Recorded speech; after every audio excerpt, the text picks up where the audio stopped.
Hi. Hi, guys. How are you? I'll stop talking like that. It was an impulse, and I am sorry. Okay, let me just tell you guys what I watched just before the stream, by the way. So, I know that the new episodes of Marry My Husband come out like way before I watched them, right? It's been a few hours before I watched them, but today I watched it just about like maybe an hour or two after it came out, and I just watched it before when I was having my dinner. Okay, so I sit outside and watching this episode. Oh my god, this episode was crazy, I tell you. Guys, you are not prepared for what I'm about to tell you, but like, let me narrate what happened in yesterday's episode and then today's episode, and I might miss some details because my brain is just so active about this show right now. But let me get at it. Okay, spoiler warning, there are spoilers. I'm going to be giving spoilers for Marry My Husband. If you are gonna watch the show and you don't want to know the spoilers, don't listen to me. Like, pop out for like a quick, I don't know how many minutes I'm gonna be talking about this, but like, just check back in, you know? But anyways, what happened is that finally she broke up with that cheater of her boyfriend. Okay, so their plan was, master plan, she still gets engaged to him, okay? She still gets engaged to him, and then once their engagement is spread all around the company, and like with people that everyone knows that, oh my gosh, they got engaged, they're gonna get married, she's gonna rip him off for clothes and shoes and bags, and then she's gonna meet his parents, and then break up with him, which is exactly how it happened. So she shows up, and she's like wearing a ring, and she's like, okay, her engagement actually was done so well, but the previous life one, he made a cake out of freaking bread. It was made out of, guys, I'm not kidding, it was made out of slices of bread that had been slathered with frosting. I would be appalled. I would have said no with something like that. I would have been like, bro, I can't believe you had the audacity to ask me to marry you with something like that. Like, even if it's a proposal, like, even if you have no money, there's some things that just scream you didn't make no effort at all. That was one of them. So this guy, he turns up, he's like, they gave her, like, the male lead basically provided a villa, balloons, like drones, like the whole shebang, like everything that you could imagine for a super successful proposal. And her current ex, before he was her boyfriend, who cheated on her in her last life and murdered her, like, he shows up and he's just like, oh, is it still, like, why would you propose to someone on their birthday, number one? Like, that's just such a bad idea. I don't know what to say. Like, why would you do that? Who prompted that decision? Because somebody needs to fire them.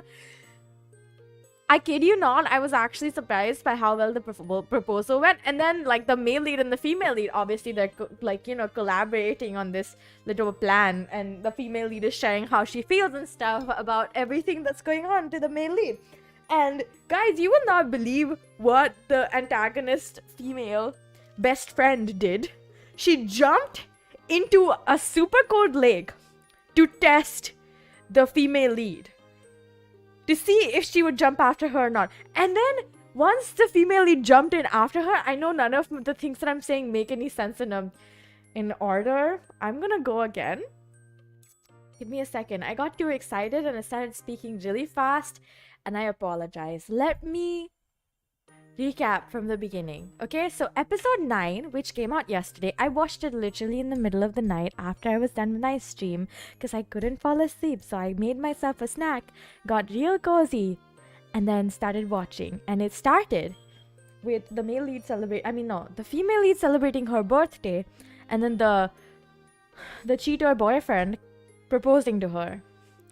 So the boyfriend proposes. Obviously she accepts because she wants everyone to know how much of a piece of shit he is, you know, everyone in like that they both know mutually, everyone in like his workplace, etc. So she accepts, and then the girl that cheated with the cheater boyfriend, so her cheater best friend, she jumps into the lake that they're at. So they're at like this villa which the company gave to her to celebrate, like, for the fact that she was a victim and a lot of things that involved the company stuff. So like they gave her the villa as like a kind of a reward for like a day or two, like to just like go there, relax, have like a staycation, you know. So she goes there with like her workplace friends and the general manager and everyone, and they are having their like little dinner. And then the cheater best friend, she jumps into the lake, and it's freezing cold. It's like you can see that the water is cold. It looks cold. She jumps in saying, you know that I don't know how to swim, right? That was so wild. And then obviously the female lead is a nice person, so the female lead jumps in after her in freezing cold water, trying to go and save her from drowning. Inside the water, you see that the cheater best friend smiles like a freaking devil. Like, she looked like she was a demon, guys. Like, I'm not kidding. She was like, you jumped in after me. I got what I wanted, kind of like very yandere look, but like scary yandere, not cute yandere. Is there a difference? There is definitely a difference. I'm a cute yandere. That was really freaking weird and scary, and I was just caught off guard, and I was like, whoa. And then the cheater best friend drags her deeper in the water, while the female lead is trying to save her cheater best friend, who they've already had a fight, and she's already like, listen, I don't really want to be your friend anymore. I was so surprised by that. Like, I was just like, whoa, this show is going so hard. Actually, the webtoon's going so hard. I don't even know what to say. Anyways, so that happens. She drags them both out, the cheater best friend and herself, and they're like coughing their lungs out, because obviously if you've been in the water that long. And the male lead somehow notices and runs towards the little pier area, and he's like, he saw them get like basically come out of the water, and he's just like, what the heck. So they both go to to get change their clothes and dry their hair and stuff. And then the cheater best friend goes to the room of the cheating boyfriend, because they're cheating with each other, guys. Whoever predicted that? I did. I mean, it's quite obvious. But yeah, so the cheater best friend and the cheater boyfriend are like cohorting in the other room, and the male lead and the female lead are downstairs having a conversation about what she saw underwater. And she's just like, oh my gosh, she was smiling. And then the male lead like, look, the good thing is that you got to discover new things. That means she's running out of tricks. And I agreed with the male lead. I was like, dang, right, you're so correct. Male lead actually so good. I mean, I don't think they styled the actor that well, but his acting is on point. Hi, Myth. His acting was on point. Like, I was not caught off guard, but I was really happy with how well the acting was done, because I was just like, what if, you know, in this scenario, what if the acting was terrible and the styling was also terrible, and the show itself would lose the appeal that it has to me right now. But anyways, what happens next is worse, right? So the cheating best friend and the cheater boyfriend, they're both in the other room, and then the boyfriend goes, listen, the female lead is literally gonna be in the next room. Are you sure you want to do this here? And then the cheating best friend goes, yeah, isn't it more exciting that way? And I'm like, what? But I'm impressed. The writing, so sound. I actually will go and read the webtoon just to see if they recreated the webtoon's like direction in the show, because it's so good.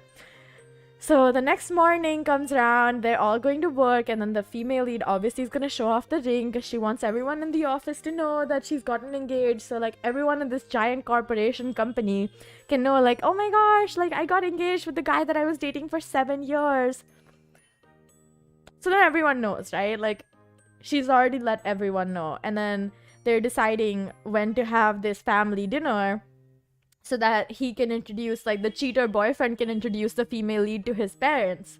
And they decide in December. And the cheater boyfriend takes her phone and calls her friend, the second male lead, who's like the chef in a fancy restaurant, and is like, oh my gosh, can we hold our like engagement dinner over there? And she's just like, what the heck is wrong with you, dude? That's so uncalled for. And she calls her friend back and she's like, oh my gosh, I'm so sorry. Like, don't worry about it. And then her friend, the second male lead, he was so nice about it. And he was like, no, it's okay, I'll handle it. And his heart was broken, poor guy. Anyways, so she they go like, in apparently there's a custom where the groom buys the bride before meeting the family, like a bunch of clothes and shoes and lots of everything that he can, basically, to like show off the fact that he's like an eligible groom. So like everyone in the company, obviously all of these colleagues are gonna be like, oh my gosh, what's he buying you, and etc. Like, what kind of bags, what kind of shoes. And then this guy who has the ego the size of freaking Jupiter went like, yeah, sure, I'm gonna take you, buy you like a lot of everything. And so they go to the mall and she's like, I'm gonna rip him off so good because last time I didn't do that, but this time I will. Like, this time I'm gonna rip him off, you know? Like, I'm gonna buy everything I want and more. So she buys all of these clothes and bags and shoes, and she looks literally so good. The styling of this show is freaking incredible. I want to cry because of how good it is. Like, some of the outfits, I will say, are a bit unrealistic for office wear, like business casual type of clothing. They're not. That's what I'm saying. They're very inappropriate for the business casual setting. I don't know why they would decide to style her like that, but honestly, I approve because she looked so good. They go to the dinner. She arrived in the most like deadly femme fatale dress ever. She's wearing like a leather skirt and like a thin tank top style shirt with like furred, like a fur coat. She looked so good, and she's using the bag that the cheater boyfriend bought her. So she can say to the cheater boyfriend's mom, like, hey, he bought me clothes and shoes and bags. And then so they arrived late. The female lead and the cheater boyfriend and his family, they arrived late. And then the cheater boyfriend's family, like, is literally the most misogynistic family I've seen in a show in a while. And I was just like, wow, this is a lot to get through. The female lead is being so nice about this. I would have thrown something on their faces and walked off already. And then she goes, like, the female lead breaks up with her cheater boyfriend fiance, who became now ex-cheater boyfriend fiance, because she threw him over her shoulder because he tried to like grab her. It was really cool. I was very impressed. I was like, oh my god, let's go. This is good job. And so obviously the cheater boyfriend fiance, now ex cheater boyfriend fiance, was really pissed, like, what the heck, and he goes home and throws a tantrum. I'm sorry, like, he goes back to his house and then literally throws a tantrum, and his mom is still going like, he's only ever bought me a pair of pants, and he bought this random girl, the girl he's been dating for 7 years, who he also cheated on, by the way. Just a terrible guy all around, but you know, like, he bought this random girl like so many clothes and shoes and bags and like whatever, and she obviously broke up with him, so she's like, I'm free now. And yeah, then this is like, by this point it's almost the end of the first episode of this week, so episode 9. Her cheater best friend obviously knew about the engagement dinner, and then they did it in the car before he went to the dinner. It was really freaking weird. Like, I did not need to know that information, but like, hilarious. Honestly, they both deserve each other. So like, obviously the female lead knows that they're cheating, right? Obviously the female lead knows. Hi KKJ. Obviously the female lead knows. It was so awkward while watching it. I was just like, I feel secondhand embarrassment for you, because like, wow, the cheater best friend was like, is such a manipulative person. It's sad. I felt bad for her. I was like, you really cannot have a good life, because you just make it your point to like make everyone's life worse somehow.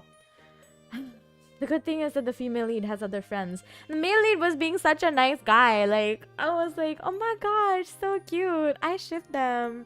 And then yeah, that's all I remember from episode 9. For episode 10, I was literally watching it just before stream while I was having dinner, and I literally finished watching it like 5 minutes before stream. How am I? I'm great. I'm doing so well. I'm literally living the dream right now. Because I literally got to watch. Yeah, I know, right? It's so strong. It's so strong. I can't even. This 10th episode, which is what I was watching, the female lead finally in front of the whole office slaps the cheater, ex cheater boyfriend fiance guy 3 times, and then she's like, "You cheated on me," and then throws the ring that he gave her across the office, and you see there's a close-up of the ring and the diamond in it shatters, so obviously it was glass. Like, my guy proposed with a fake ring. I can't. I'm like, what? Excuse you? Like, you didn't even do proposal, right? A fake ring? At least if it is, she should have known about it, but I'm pretty sure she didn't. Because, like, in episode 9, like, in the scene where she's showing off the ring, she's like, yeah, it's 1 carat, like, diamond. And literally, it's freaking glass. It's glass. I was like, dang, them diamonds are fake. I felt so bad for her. I was like, good for her, getting rid of the trash in her life, you know? And she's like, you cheated on me. And she pulls out this pair of red lacy panties from somewhere. And she's like, I found this in your car. She did not find that in his car. She planted it. She just pulled out some random pair of underwear. And she's like, I found this and you're a cheater. And obviously he won't deny because he actually cheated. That's why he's an ex-cheater boyfriend fiance. Because he proposed and then obviously she broke up with him. And now everyone in the office knows that he's a cheater. And yeah. So everyone's talking about it. I'm calling him Pants Park. Because his name is Park Min-han. Right? His name is Park Min-han. And they call underwear pants in, like, Korean. So he's like, now his name online on his company forum is Pants Park. And everyone's discussing it. Like, everyone has spread out and is just talking about how this is the biggest gossip in the company that has happened in a while. Literally every single clip after that for like 2 minutes was just it traveling around the rest of the company through the mouths of other people. They're discussing it. They're like sending each other instant messages, and somebody put a freaking article on the company forum. So now he's just like a cheater, right? So then you see like you see the cheater best friend and the cheater ex-cheater boyfriend fiance. They're like standing next to each other, and she's trying to be like, oh my god, like, don't be sad, like, you fell in love with someone else, it doesn't matter, like, it happens to everyone. And then the ex-cheater boyfriend fiance goes like to the cheater best friend, like, do you think you're marriage material? Like, no, you're not. The female lead was, because she graduated from a good university, she's self-sufficient, she has a lot of savings. What are you? What do you have except for your pretty face? You're not marriage material. And the cheater best friend is just like, what the heck? And then you see a random cannon fodder character swipe through. Like, he comes out of nowhere and he tries to go and hit the ex-cheater boyfriend fiance. Oh my god, that is such a mouthful. I need to stop saying that, but I will not because it makes it more hilarious. So he tries to hit the ex-cheater boyfriend fiance, but he does not succeed because he's like some weak cannon fodder character, which he does not matter. The only thing he did do was reveal the fact that the ex-cheater boyfriend fiance guy and the cheater BFF, they did the do. They're the ones who cheated with each other. And so now that's what's going on in the whole company. Like, there was a crowd of people watching the cannon fodder character try to hit and then reveal this information, and it travels all around the company like it did with his like Pants Park thing. And oh my god, I was like, wow, they do get what they deserve, because I can't believe you would keep doing this in company time. Like, at work time, you really think you're gonna be able to like hide it? So now everyone knows that her best friend cheated with her boyfriend. Her boyfriend cheated with her best friend. So the female lead obviously is getting like a lot of sympathy and just like, oh, I feel so sad for you. It's a good thing you didn't get married to him. Like, you dodged a bullet, etc. Right? Oh my god. That was such like emotional, like like I felt like this was it was so well deserved. So so then like everyone knows about it and they're like really not okay with it, right? Like they're like, oh my gosh, like what a weirdo, like the ex-cheater beyond I was gonna say Beyonce. He's not Beyonce, he's the BF fiance. I'm gonna start like shortening them. It was really a mouthful saying boyfriend every single time, but yeah, so now everyone knows. There's like another article on the company forum. It was so funny. Like, it was just like, oh my god, he's the diva now. He was always a diva, because even then he was like screaming in this corner of like this like balcony area. He was like screaming. He was like going, ah! Like, how can this happen to me? My life is ruined. And so everyone gets to know about it, and then they discover from a previous episode where the ex-cheater BF fiance and the cheater BFF had gone on like a work thing together, and they'd managed to cause a problem, and then they covered it up. So everyone's like, oh my god, like how could you do that? They were doing the do on company time even at work. How irresponsible of them, you know? So then they get called by HR, and they're like, one of them is transferred away because he was a long-term employee, and the other one, the cheater BFF, well, she is an ex-BFF now, so ex-cheater BFF, she got fired. And then she decided, in her impulse emotional decision-making skills, she would write a fake letter and post it online so that everyone would vilify her best friend instead of her. Because she goes like, in the letter, she goes like, I feel so sad for my best friend because my boyfriend, he just fell in love with a woman that was like much better looking than me, and I like, it was inevitable. And then she goes like, and then like the case of the mistake that they made at work where somebody ate something and had like an allergy attack because there was no allergy signage.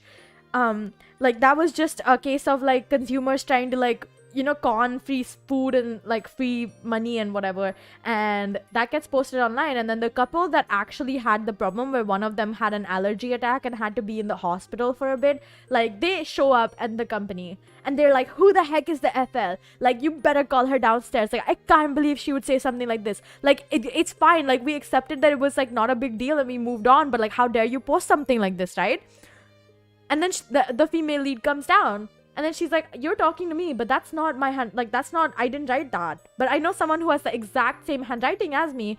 And then the ex-BFF is in the background walking away. And so she's like, you better freaking stop. And she literally drags the ex-cheater BFF down in front of that couple. And then takes out her phone and shows them that, like, hey, she made an account. She posted all of this. It's not me. And the ex-cheater BFF literally is like, no, I'm so sorry. Like, I made bad decisions. Like, in my condition, I couldn't. And then she reveals that she's pregnant. Ha. I know. I was just as surprised. We're not even halfway through episode 10. By the way, this has all happened in the first half. I was so, like, oh my god. Like, how can this happen? Okay. She's like, I'm pregnant. And then the FL is like, but that never happened in my last life because the guy that I was dating and married to, he has fertility issues. So obviously, like, she's lying, right? So then she gets fired, and then she's all like, oh no, my life's over. And then obviously, since she said she's pregnant, the ex-cheater boyfriend fiance is like, oh, I have to take well, he's not like, I have to take responsibility, but he took out a lot of private loans and now he has loan sharks coming after him. So he decided to go and tell his mother that he needs money. And so he's like, oh, you said that if I got married I would get a house. And then she was like, well, you know, the girl you almost got like married to, the female lead, she kind of pissed me off. So now unless you give me a grandson, I'm not going to give you a house. So he's like, oh, ready-made like excuse to get money from my parents is like the girl who I cheated on my 7-year-old girlfriend with. And yeah, it was just really complicated. But the episode is not over, but I am going to take a break from talking about this because, like, oh my god, I have been single-handedly talking about this for the past 25 minutes. Wow. I'm really enthusiastic about this. Hi, Lance. I have to drink some water. My throat is so dry right now. And I'm trying so hard to, like, talk slower because, like, even when I'm trying to talk slower, I'm talking pretty dang fast, which I apologize for. Okay. A sip of water later, I can tell you more. So then, obviously, he goes to the ex-BFF, cheater BFF's house. And they both, like, are like, oh... Like, obviously, like, the BFF is like, oh my god, she didn't do anything even after she, like, about the female lead. Even after she saw everyone was, like, treating me so badly. Before, she used to always do something. Now she stopped doing it, like, no matter what. And then the ex-cheater BF fiancé goes, I think I have to be that person for you now. And then he goes, like, you can forget about the female lead. Like, I'm that person for you now. Let's get married. We'll build a new and better family together. And the ex-BFF literally has this look of a lost lamb in her eyes. And she goes, family? And then the ex-cheater BF fiancé goes, yeah, family. And then she's like, okay, I'll get married to you. And then the thing cuts away to the female lead and the male lead, and the male lead being salty that he's not dating the female lead because obviously the male lead has a huge crush on her. But that's not the point, guys. That's not the point, because the male lead wants to set up the female lead with the second male lead because he's like, I'm gonna die, so I gotta like set her up with a good life. And then they got like, he's like, he told his sister to go and like make sure that the second male lead and the female lead go out on a date so that they can like develop their relationship. And while that's like, once his sister comes back after saying that, oh, she succeeded, they're going out on a date today, and it's literally freaking Christmas, I couldn't. What were you thinking, dude? Why were you given a second chance at your life if not to get what you want? What's the point, bro? What's the point? Give me a reason. Give me the reason. I did not understand that. I was just like, bro, you can prevent your death if you really tried. Like, someone else, I'm pretty sure someone else was supposed to die that day. You were just collateral damage because you needed to get like a way to get back to get your second chance at life, you know? So he's like, okay, whatever. And then he literally, you see him eating a huge, and I mean gigantic, I mean like it was as tall as a 1 liter bottle of, like, it was huge. The box of ice cream he was eating from, it looked like a tub of frosting, and a gigantic tub. I kid you not. It was like as wide as maybe 1.5 iPad Pros, maybe one iPad Pro 12-inch. Okay, wait, is it 12-inch or 13-inch? Either way, the biggest iPad Pro size, and it was as tall as 1.5 iPad Pros. Imagine that. And it was a huge circular tub of ice cream, and he's eating it, and his sister's like, bro, you literally said you wanted to do this, right? And he's like, I did. And so he keeps like eating it, like really furious. He's like, and then he gets to, he takes the the tub of ice cream to a chopping board and cuts it in half because his sister was like, I want some. He cuts it, and I kid you not, he literally just like chops it in half and then gives one gigantic half to his sister and stabs the spoon right in the middle. And he's like, yeah, eat now. And his sister just like, wow, you're like, your actions and your words are so different. Like, you did say that you had nothing going on with her. You told me you wanted to set her up with a nice man. So what's the deal, bro? And he goes inside and slams his room door shut. And then he comes outside and he's like, I said what I said, and then slams it again. It was really hilarious. Honestly, if you guys have the time and have the interest, go watch Marry My Husband. It was so funny.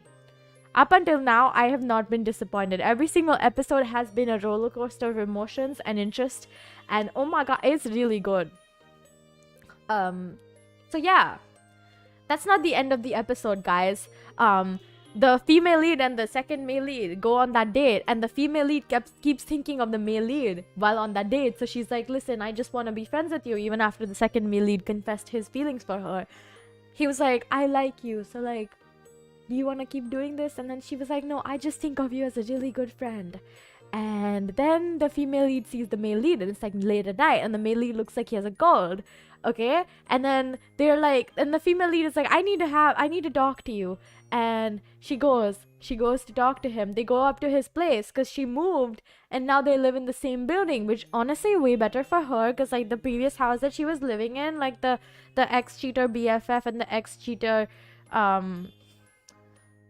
ex-cheater boyfriend fiance, they both knew where she lived, so now she moved, right? So the male lead takes the female lead up to his apartment, and he shows her this nicely decorated house with like Christmas lights and stockings and a tree and gifts, and because his sister was like, I think she dreams of that kind of like warm family atmosphere. So yeah, and then she's like, if I hadn't like asked you to talk to me, what would you have done like about all of this decoration that you did for me? And the male lead goes, I would have asked to talk to you instead. And that was so sweet. I was like, oh my gosh, they're so cute. And then she starts confessing to him, and then they have like a little makeout session, and then the episode ends. I felt so sad that it ended, honestly. But 10th episode for a confession is like kind of perfect for K-dramas. That's like a standard, honestly. I did not mind it. It was like slow burn in the best way. God, everyone should watch it. I might just be being like really annoying about like watching this show, but I am genuinely quite enthusiastic. Okay, now that I'm done talking about this show, that's it, actually. I'm done talking about the show. I feel much better. If I watched the 10th episode right before stream, I bet I wouldn't have talked about it, but I did, and then I'm like, I was just filled with so many emotions. My thoughts about this show are just like, it's done really well. The acting and the choices that they've made for styling are really well done. Aw, that's nice. I'm glad. I mean, if you didn't enjoy it, you wouldn't be here. So I'm glad that you do. It's such a good show, though. I was having so much fun watching it, and I was just like gasping at all the right moments, especially when like she slapped the ex-cheater boyfriend fiance. Oh my god, that seriously is a mouthful. Why do I keep saying it? Because she smacked him 3 times in a row, and every single time that she smacked him, he tried to interrupt her, and she was just like thwack, and then he goes like, huh, thwack. He goes like, huh, thwack, and then he's like, he was gonna like retaliate, and then the male lead came to like stop him, and he was like, both of you should stop, because he's the general manager of that department. So he was all like, I have authority. It was cool. Yeah, I had pasta for dinner again. My mom and my sister have gone to a wedding, but I decided to not go because I was like, I don't care about this wedding. And they're both like, basically for the wedding, they went to stay in the hotel the wedding was happening at. So I'm home alone. I'm so happy. It's been such a long time since I've been home alone. It's been a while, basically. I like being home alone, mostly because I like the not having to think about anyone else when I'm ordering food or cooking food. Basically for the food, genuinely. I think the issue is that I care about food a bit too much. I made kimbap for dinner yesterday with instant noodles. I said that yesterday, I'm pretty sure, but it was really good. I could have put way more rice in the kimbap because like it was like, it's been a while since I've made something like this at home. I mean like any kind of like seaweed wrapped roll situation. I haven't made sushi in a while. I haven't made any kimbap in a while. Like I just haven't made anything that required me to roll it, so I forgot like how much rice I can put in. And the answer is a decent amount, and I put in way little. Like it was still really, really good. I had some like instant noodles on the side. It was really good, but I could have put more rice in. It would have been way more filling if I had added more rice. If I had added more rice. But rice was so good. every single time I cook rice these days, it's just so soft and so fluffy, and it's so white and delicious looking. And wow, that is very misleading. I'm talking about rice though. So, white rice is delicious. It was so like, it was such good, well, you know, the rice tasted so good. Like, it was almost perfectly seasoned. I think my problem was I had asked my sister to like add salt and she didn't add enough. So, that's why I said almost perfectly seasoned. But it's fine because I had instant noodles with it. So, it like lent its salt content to my kimbap, which was delicious. It was such a good like thing that I bought so much seaweed from Singapore. Don't ask me what happened that day. We were in a Korean supermarket and I went crazy and bought a whole sort. I don't know how to say it actually. The stone pot thing. And I bought 2 pairs of chopsticks. One of them was mismatched, by the way. The little like engraving on the metal chopstick, they were different. One set was like plain with no engraving, and the other one had engravings, but they were different. And I was like, oops. But it doesn't matter because I'm the only one using it, and I frankly couldn't care less as long as I can eat with it, you know? And I also bought like other things. Like we bought strawberry soju, and honestly, strawberry soju really just tastes like bad cough syrup. I mean, I honestly didn't mind it as much as I thought, but it's like I couldn't get drunk even if I wanted to, so like it doesn't matter. It's good though. I had like a quarter of a bottle of strawberry soju. Pretty sure the rest was just Hex. I think she drank like a lot of it. Not in one day though, but like she's the one who finished the bulk of it because I gave up after a while. I was like, I'm not drinking this. It kind of tastes bad. But yeah. You know, a few days ago, my brother called and he was like, Mew. Like he was like, Mew. You put mom on the phone, like it's urgent. And even before that, I knew that like he had something urgent going on because my grandmother had called and she was like, you know, your mom isn't picking up her phone because she was in the kitchen. And she was like, oh, your brother was calling, so like just tell your mom to call him back right now because it's kind of urgent. I still don't understand what was urgent about whatever he was talking about, but whatever, you know. So he called, my mom called him after I said that to her. And she was like, oh, your brother's not picking up for some reason. And at that point, the conclusion gets made, like, if he isn't picking up, right, after he said it was something urgent, my thought was, oh, it must have, like, whatever he needed, he must have already got it then. And then he calls me, and he's like, Mew, give the phone to mom. Like, it's urgent. Like, I have to talk to her right now. So I give her the phone, and I'm like, oh, your beloved son is calling. And she's like, huh? My mom was just like, huh? When? What? Because he wasn't picking up the phone, right? When she was calling him. And so I stood there while she was talking on the phone with him because I was having my dinner and I was just so annoyed at being interrupted because it was really good food, right? And it literally was like the most stupid conversation because he had to say one thing and he could have totally texted her about it too. Like, he did not need to do that. And I literally, in my head, I was just like, listen, brother, I know that it's not like dinner time for you, but it was dinner time for me. And I was looking forward to dinner. And I was mad that he made me wait for 5 more minutes and made my food go kind of cold. But either way, I was basically halfway full. So at that point, I just didn't care. And I was like, when does this get over with? And then it did get over with. And I'm the one who did the urgent thing that he needed someone to do. Like, and I was just like, bruh, my guy literally could not. It was fun though. It was like I don't even remember what day it was actually. Was it Sunday or was it Saturday or I don't know. It's been a while. It was a few days ago anyways. Up till now, nothing has happened for my retainer wire. Wow, it's like steady updates. I did say that my retainer wire popped out, like the permanent retainer that was bonded to my teeth. It literally popped out. I don't know what to do with it. There's like some amount of glue left on one of my teeth and it's very annoying to feel it every single time I accidentally brush my tongue across it. It's like I want to go with a filer, a nail file, and just like grind it down. Because it's that annoying to me. And I'm like, bro, how did they... I know that permanently bonded retainers are hella fragile.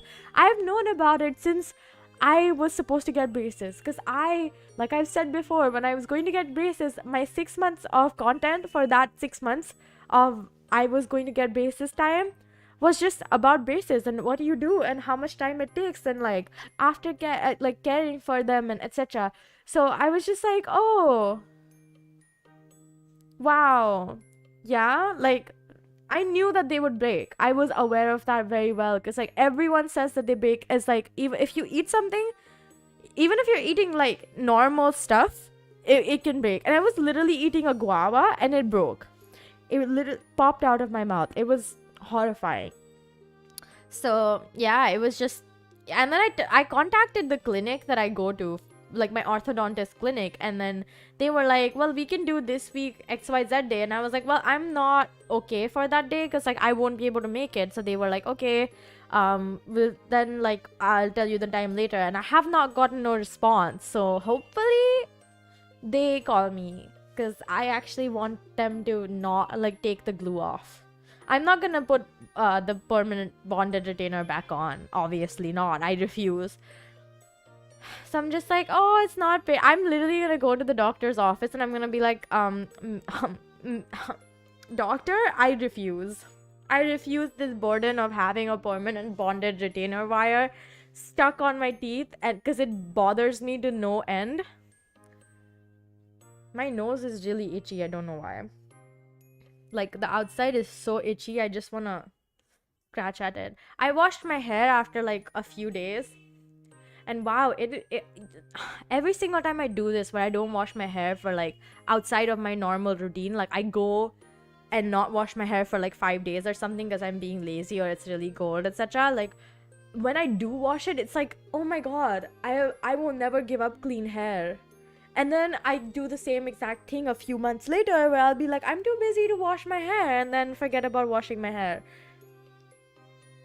But my hair's long, so I do need to wash it, or it gets really freaking annoying. And I'm like the kind of person who doesn't like to brush her hair because it's too much work. So there's also tangles by the 4th day of not washing my hair.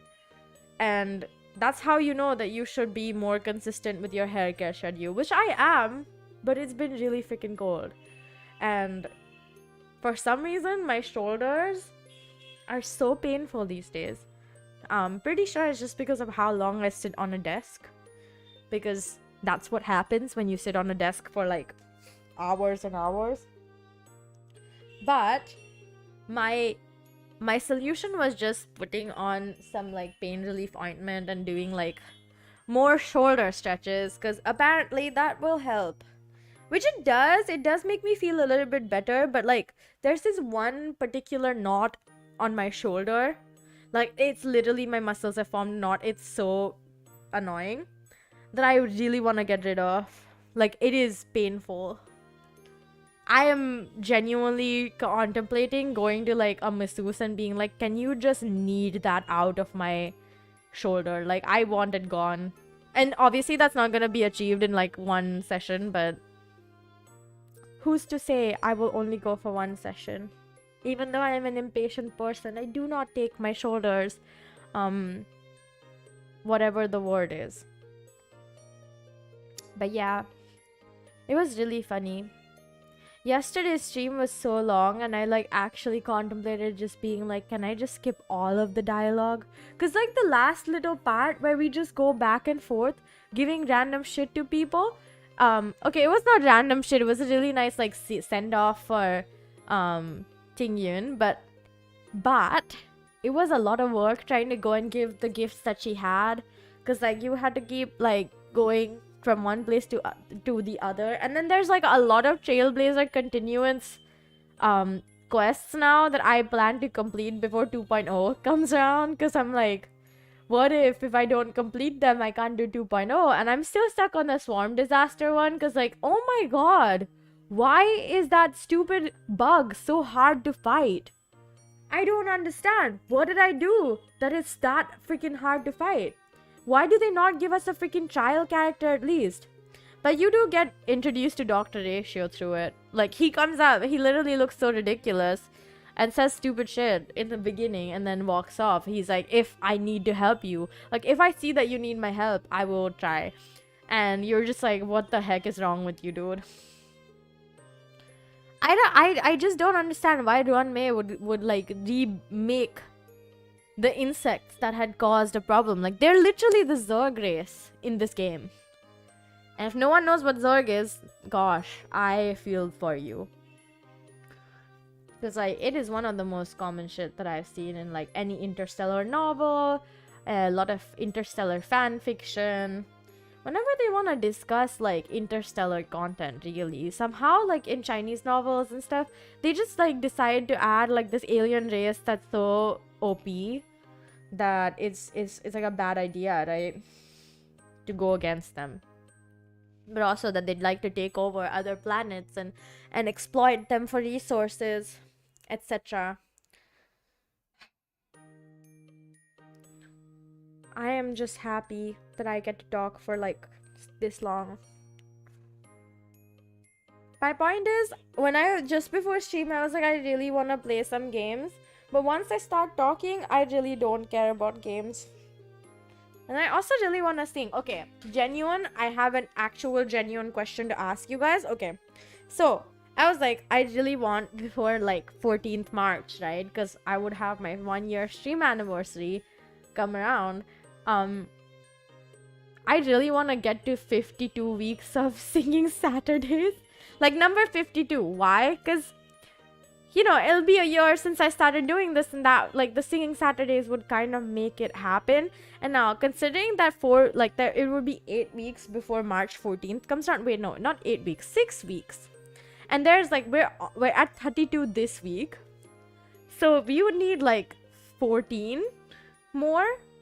Do you guys think I should just do like singing Saturdays 3 times a week for a few weeks? I don't know if that's a good idea or not. Like, is that something people would care about? Do you guys want that? I will do it. I will do it. Because I really want to get to 52. I want to be like, I did it for 52 weeks straight. Even though it wouldn't be 52 weeks straight. It'd be a year, yes, but I did miss quite a few, huh? Like, how did I miss enough for like... Well, okay, we can take away the 2 weeks of like vacation I took last year, December and July. So that's still 50. It's definitely I don't know if it's a bad idea for my voice, or because I just don't know if I'll be able to keep up with it. It's just, my fear isn't even like, oh, is this a bad idea? No, my fear is, can I actually do it? Does it make it better? Okay, that's good. Then I'm not gonna do that. I'm just gonna like go on my usual schedule, and yeah, because like first stream anniversary, 1-year streaming anniversary, I want to make it kind of special. So I've already like have a lot of ideas, like a new, you know, like a new cat mew model and new overlays and new schedules, and hopefully also everything else that I have planned, which I'm not gonna reveal because I want some things to be a surprise, but not everything. My nose is still so freaking itchy. Oh my gosh. I don't know why though. I just want to scratch it. Why skin? Okay, there was this clip I saw online that was just like, I don't really remember, but the one detail that I do remember was that there was this girl who was like, the inside of my like body is just skin. It's just layers of skin. I never have, or like I just didn't grow organs. And I was like, how are you alive? Is that possible? Can you just live on skin? Because as far as I understand, your skin can't sustain you, right? You need your like heart and lungs and stuff. Unless you're like a frog, I guess, then you can breathe through your skin. But then her skin isn't moist. It's just that her insides are also layers of skin, which I don't get. But I'm pretty sure that's a clip from a movie. I was intrigued enough to be like, I kind of want to watch that movie, but I feel like I'd get bored really quickly and decide just to give up on watching it. That was a weird clip, honestly. It was a really weird clip. I was very caught off guard. Oh my god, I have so many cool things happening in February. I'm excited for you guys to see it. Also, I've decided to release 2 covers in February. Both of them are for Valentine's Day. But they're cool, nice songs. I'm not gonna tell you what songs just yet because they should be released by the time that Valentine's Day comes around.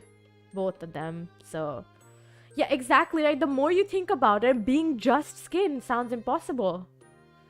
Like, unless we're talking about the lady who became skin in like, who just like left her skin in Doctor Who, where she's just like on a frame and her skin's there and her face is there. And I was just like, bro, that's so wild. Like, how are you alive? I just don't understand how you'd be alive because it doesn't make sense. Like, you need lungs and a heart and a brain. Like, how does it make sense? It does not make sense. Like, the same way it doesn't make sense for a single cell to have like a sense of self, right? Like, can a single cell organism actually think? I don't think so. They don't have enough like brains for that. They don't have enough like computing power for that, do they?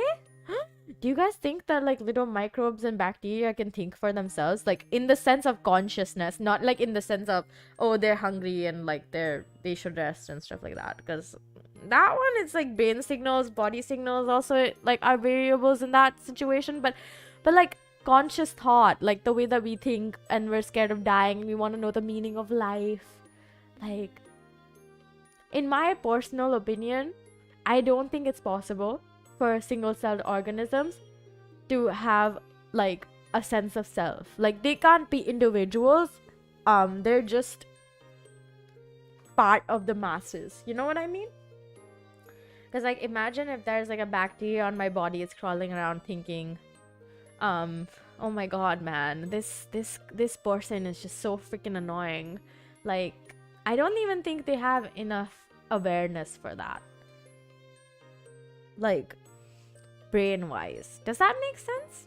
Yeah, it is unique to humans as far as we are aware. In my head though, I don't think it's possible for many reasons, but mostly because I don't think they have like, I think the reasons why humans have awareness and have like a sense of self and can say like they are, I am me and you are you, is because we have so many extra brain cells to spare for shit like this. Like, no other animal is thinking thoughts the way that we are.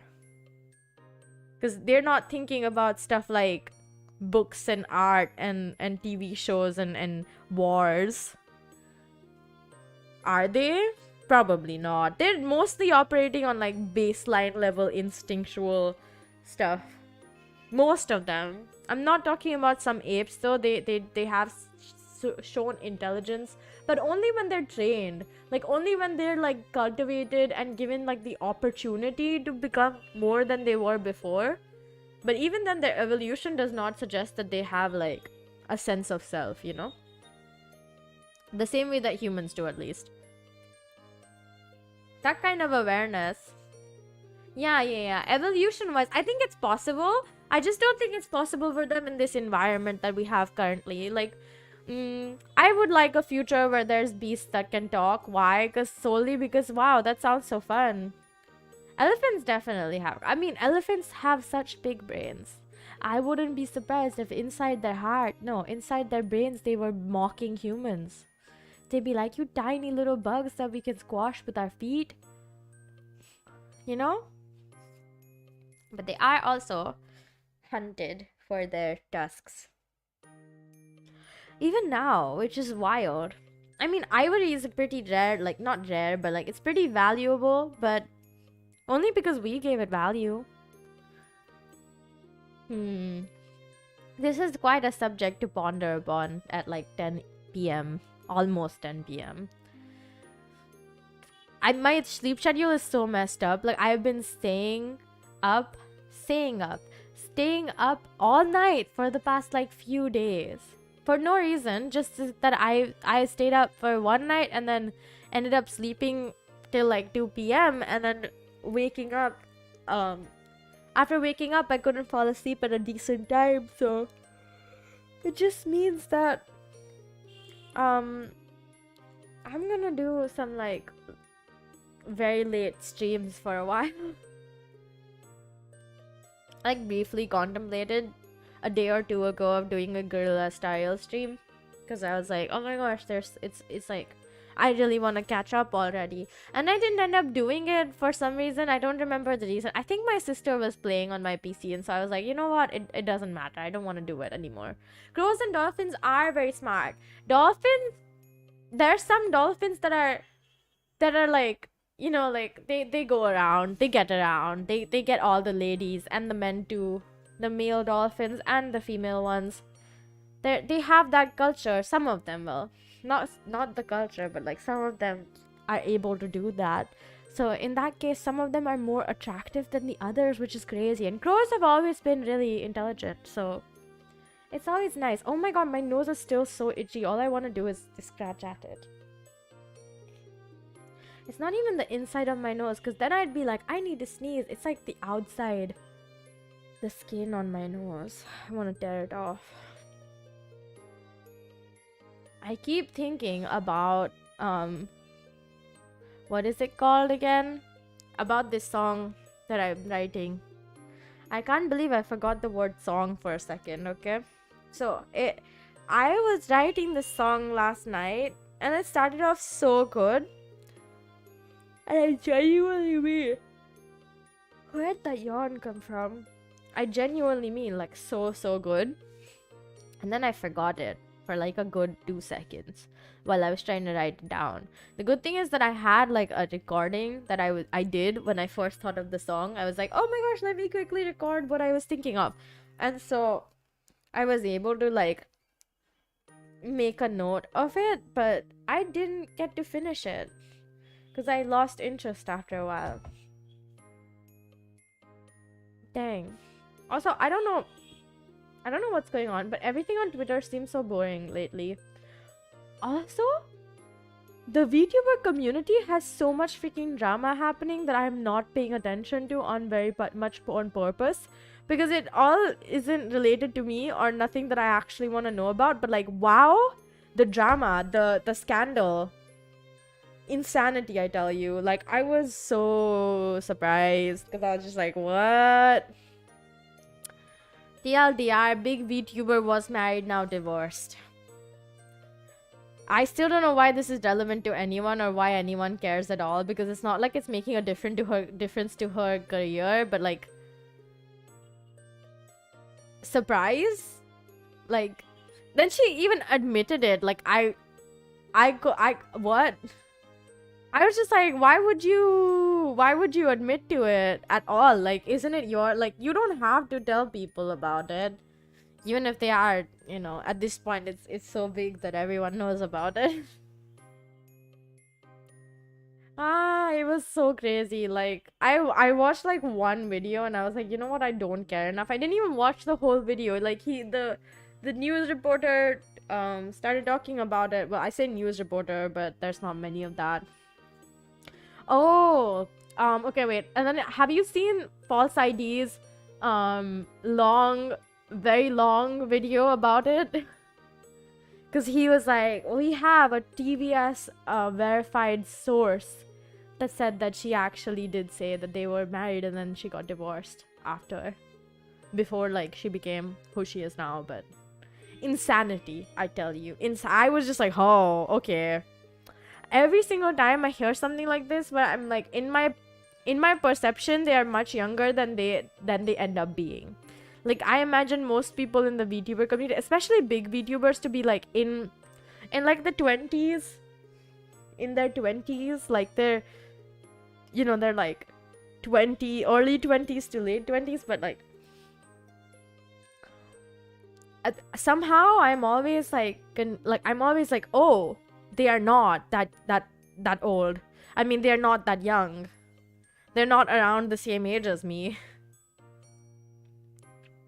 Because that would have been like really weird, actually. Yeah, that's smart. That's smart. Don't click on it because you don't want to get more recommendations like that. That's so smart. Oh my god. I should do that. I always click on them because they look so tempting to watch. I never actually watched them in the end. Like, I start watching it and I get too bored by the content that I'm like, whatever. And I click out of it. But even just clicking into it means that you're interested, right? Or does it not? As far as I know, it kind of does, but not really. You know how I got Crunchyroll and I have only started watching Apothecary Diaries on it. I like continued watching it. High Ground. I continued watching it. Like, it's good, but now I don't have any energy to watch it. Like, I want to start a new show. I want to start a new anime, and I keep thinking about it, and then I'm not doing it. Because I'm like, dude, it's so much work. Ow. It might also be because I was also watching Delicious in Dungeon, which is a really nice anime, actually. I'm very much enjoying watching, like, weekly episodes. They release one episode every single Thursday, and I am the most impatient person known to man. Waiting is so hard for me. And I keep, like, going, why don't you guys just release it all at once? Is it also airing, like, in Japan at the same time? Because that would make sense, but I don't think it is. Because then wouldn't it also be on Crunchyroll? They're like one of the biggest anime streaming websites that exist. But I didn't see it on Crunchyroll. I saw it on Netflix. So I'm like, sus. This is very sus. I also really want to watch My Happy Marriage. And I want to binge watch it. It's not going to be like I watched 2 episodes today. I watched 4 episodes tomorrow. It's going to be like I will watch everything today. But I need to be mentally prepared because I've heard that it's very sad in the beginning. Well, it's so painful. I'm glad that we agreed on that because it is absolutely the worst. I don't like waiting, and I do because I don't really have a choice, but like I don't like it. I've been spoiled by so many of these streaming websites to like not have to wait for shit. I'm also really excited for Bridgerton season 3. I've heard some real good things. I also saw like some of the pics that were circulating, and they were interesting. I mean, I'm just excited to see the styling. I like the show. I like how they've cleverly made like this like era for themselves that doesn't completely belong in history, nor is it completely fantasy. It's quite nice. I also really like their like Queen Charlotte series. It was really, really good. Like, it was actually so good. Cause like I was watching it like 1 episode every week, every day or something. Cause I was trying to pace myself at that moment. But it was really good. I enjoyed myself immensely while watching that. I was just like, wow.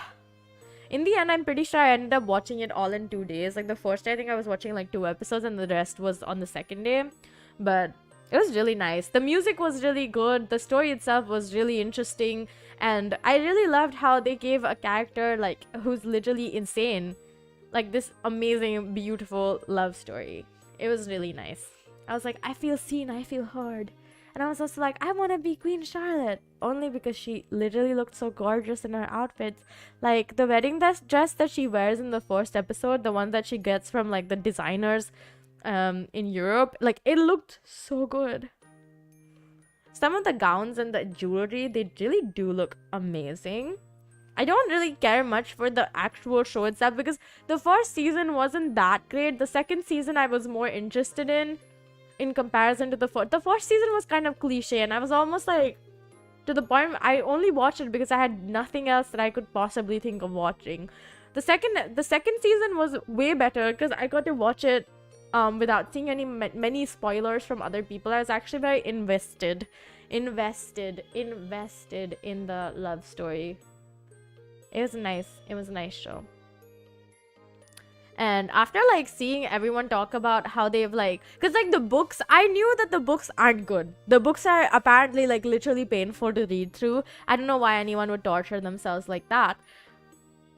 But yeah, the show itself is like really well done. They did go really hard on like making sure the show is very appealing to people who enjoy historical fantasy and stuff like that. When I saw fantasy, it's just historical romance, and they did a good job. It's like the kind of historical romance that we expect to see. It's not like fully historically accurate because they're not like really drawing from history, they're drawing from a book, and everything else is just developed by them, and it's a very bright world. Like they've managed to create like this universe for Bridgerton. Apparently they're gonna have a lot of like spin-off series for different characters that don't show up in the main family of Bridgerton, and I feel like that's a really good idea because that's so good. Like I think there's more to be seen for like each character's backstory, and I like that. I do. The characters are written really well. They're very well, like they have like really motivations that you start to discover about them. They have like very interesting like roles, you know, and like where they are, they're all separate people. It's not like the show is revolving around only one person, but you can see that it's just like one story out of many that we're just seeing happening to be in the same family. And I really like the fact that it was all like what's it called, it's like focused on the people of the family, which is very cool. I enjoyed that immensely. Like the whole story being about like every member of the family, very clever, because now I want to know about everyone's story. Some people obviously I'm gonna be more invested in, but like it's good. Some of the funny, like the writing's also pretty funny in many places. Like it's serious when it needs to be, and it's funny when it needs to be. And like, wow, I watch a lot of shows when I think about it, but I don't watch enough of them. How is it already the 30th of January, guys? Can't imagine. Like, genuinely, this month went by so fast, it doesn't even feel like it's going to be over. It doesn't even feel like the year started before, like, it's already, like, it's been a month into 2024. How insane is that? It's also, funnily enough, a leap year, right? It's a leap year. I kind of forgot that when I was making, like, you know, I was, like, writing down my thoughts of what I wanted to do this year. And like, I don't know. I kind of forgot that February had, like, this year was a leap year, so I just didn't remember that February had a 29th day this time, and I was like, oops. Whoopsie. Aww. Why? January is slow. It's right after, it's right after the holidays, so I do get it. It could be slow for many people. For me, it just felt like it was going by so fast. The first week, I just basically spent being sick. The second week also was mostly sick. Third week, I was almost fully recovered, and it's already the fourth week, and I'm I mean, like, it's the fifth week really, but yeah, I think I am fully recovered, which is a good thing, you know. It's like, it's nice to feel better than before.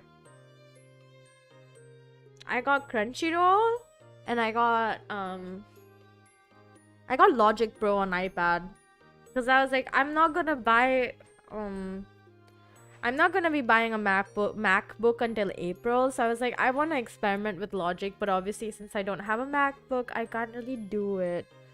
So now I was like, you know what, for 3 months, I think it's okay if I just get the subscription on the iPad, which I did not like the fact that it was a subscription model for Logic Pro. Like, what the heck?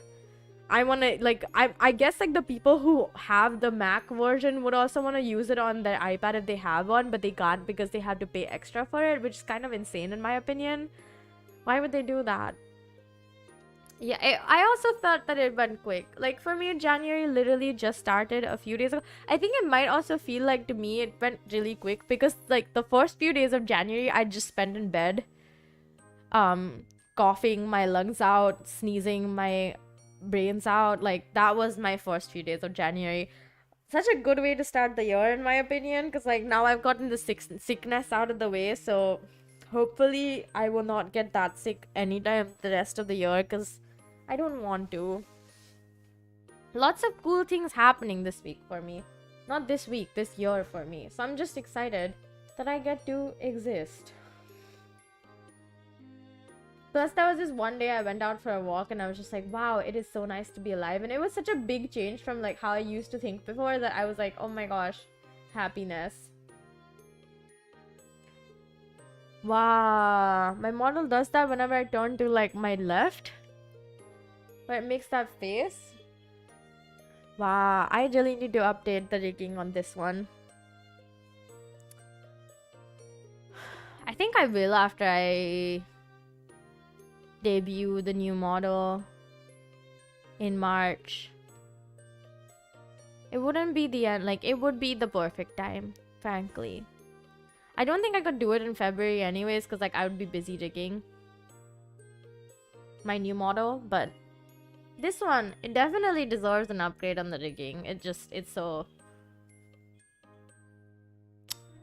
She's so innocent. I love her, but like, dang, she needs an update in the rigging. Especially since her blush, like her cheek blush isn't even right. Like, this is not the like actual cheek blush color, guys. I just never made any effort to change it.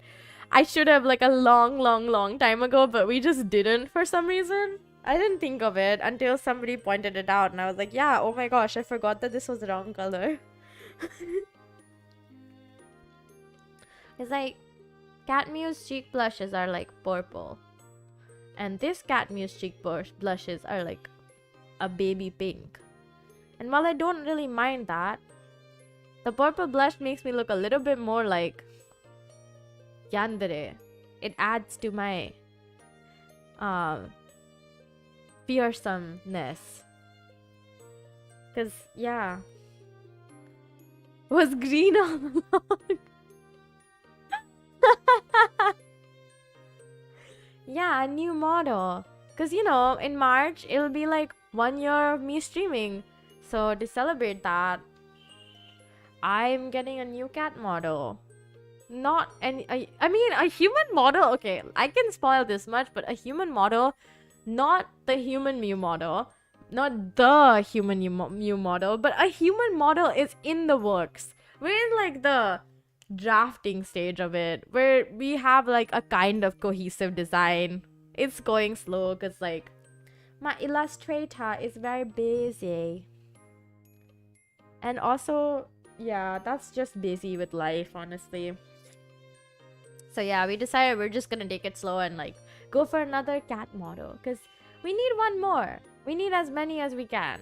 Why not? Because like Cat Mew is the beginning and she's the end.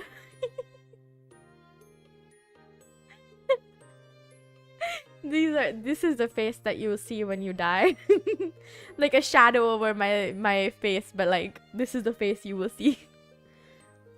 I will hold a knife to like stab. Oh my god, my nose is really itchy, guys. Cat Mew is trending in this channel. Gosh, I hope at least by that time we're monetized and stuff, because I really want to be able to show off my emotes. Best death so far if I get to see Mew. Aww. Oh no, but like don't die. I'm not actually gonna kill you, but like aww. Oh my gosh. What do you remember, Crown? I have no idea what that's about. My nose is still so itchy, guys. Like I really wanna tear my skin off. I don't know what's up. And maybe it's a sign. Does anyone know what superstitions are related to an itchy nose? Because I need them. Maybe it means something. I said before, but I'm a very superstitious person. I think I should do a stream where I talk about how superstitious I am. Talking about superstition. Yeah, okay. Next week, that's the stream for next week. Let me write that down, actually.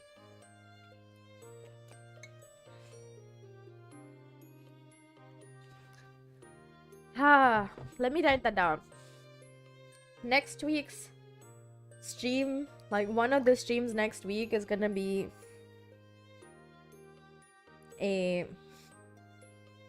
I'm gonna send DM to myself with this. Next week, stream 1. All the superstitions I believe in.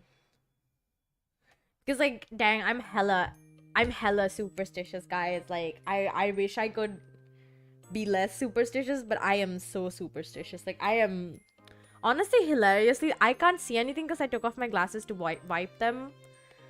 Everything is so blurry right now. All the text has just become a big block of censored. Mew is everything and everything is Mew. Thank you. I'm glad you see me everywhere. I shall endeavor to actually be seen everywhere. Every single billboard, every single ad that you'll ever see in your life is just gonna be me then.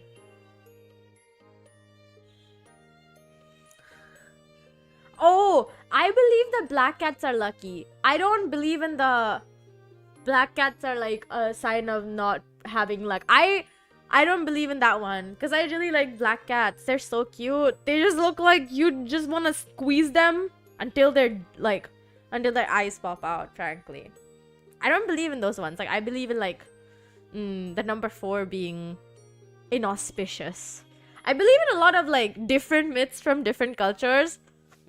Like, there's some myths where it's like there's this one myth, not myth, but like one superstition in India where if you cut your nails on, I think, a Thursday or Sunday, you're not supposed to do that. I don't get what the reason is, and I don't follow. Like, I'm not very superstitious about cutting my nails because I just cut them whenever they break or like whenever I feel like they're too long and I have something else to use them for. I mean, like, having nicely trimmed down nails, like when I need to really play more on my keyboard or like start using my guitar again, I will like cut my nails. But like, there's also something about cutting your hair on like some day.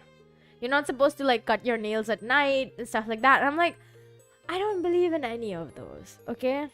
But what I do believe in is a superstition that my mom has, that if you scratch your head with 2 hands, you have lice. Boy, oh boy, I believe in that so much that I never scratch my head with 2 hands. I'm like, I'll get lice. According to my mom, it's something that she's noticed that people who have lice will scratch their head with both hands.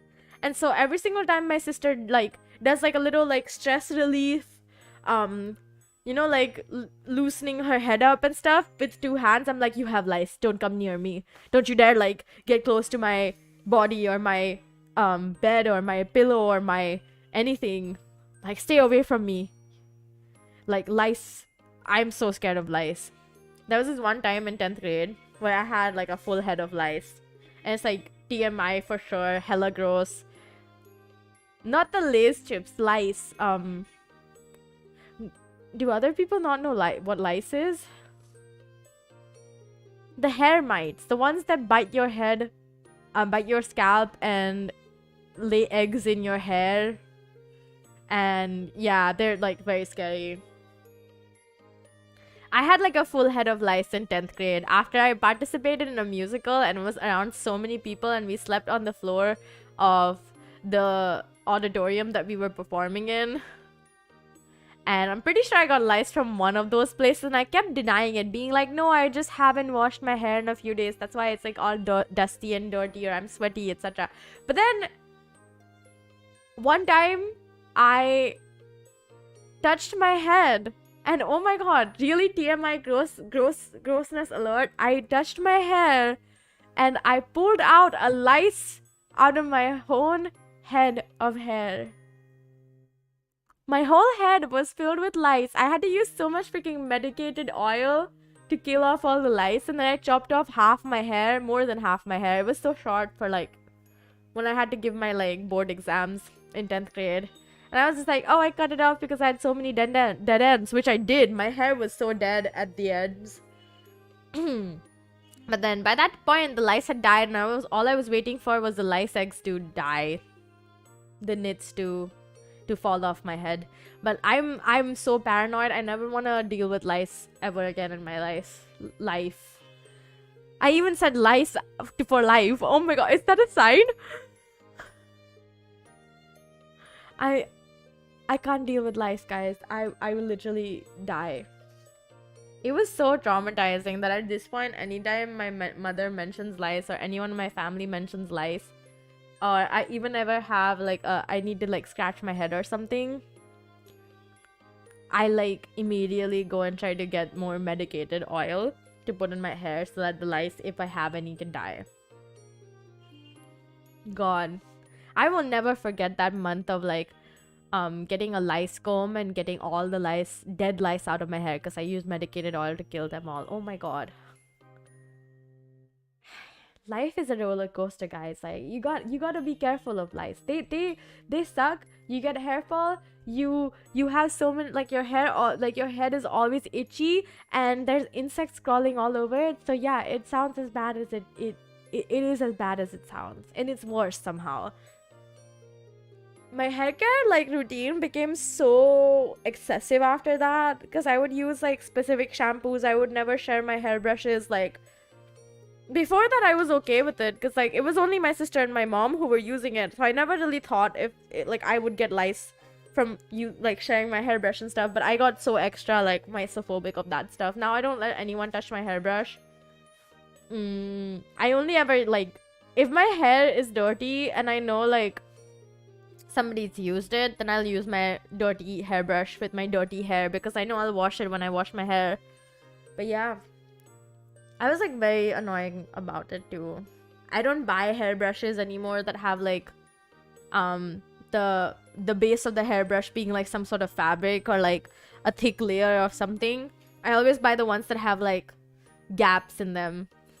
I don't know how to explain it. They're just not like, you know, like when they have like, they're kind of more flexible and stuff because they don't have as many like, they're not like full solid bases. They're like pattern ones. They have like free spaces. That way, if even if there are lice, I would be able to see them. So I used to have this hairbrush that was just like completely dark at the base. And it was just like one solid piece of something. And I'm pretty sure that would have also helped lice grow on me. So scared of that.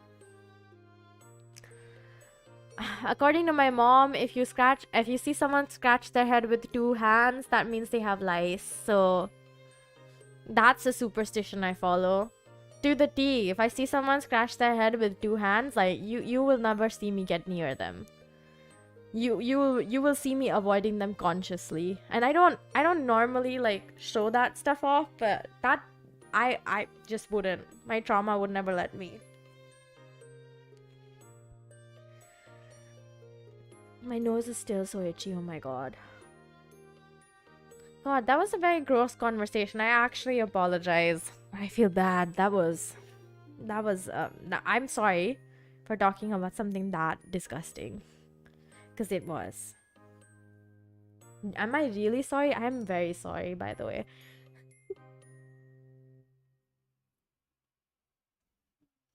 My nose is really itchy. I'm pretty sure... Okay, I'm gonna search up. What does an itchy nose mean?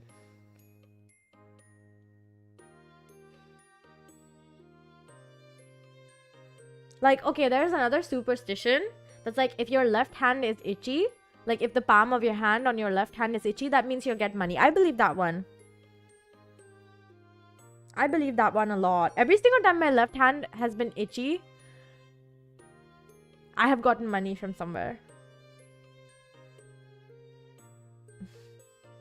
Yeah, trauma chain alongside cockroaches. Yeah, they're definitely on my trauma chain.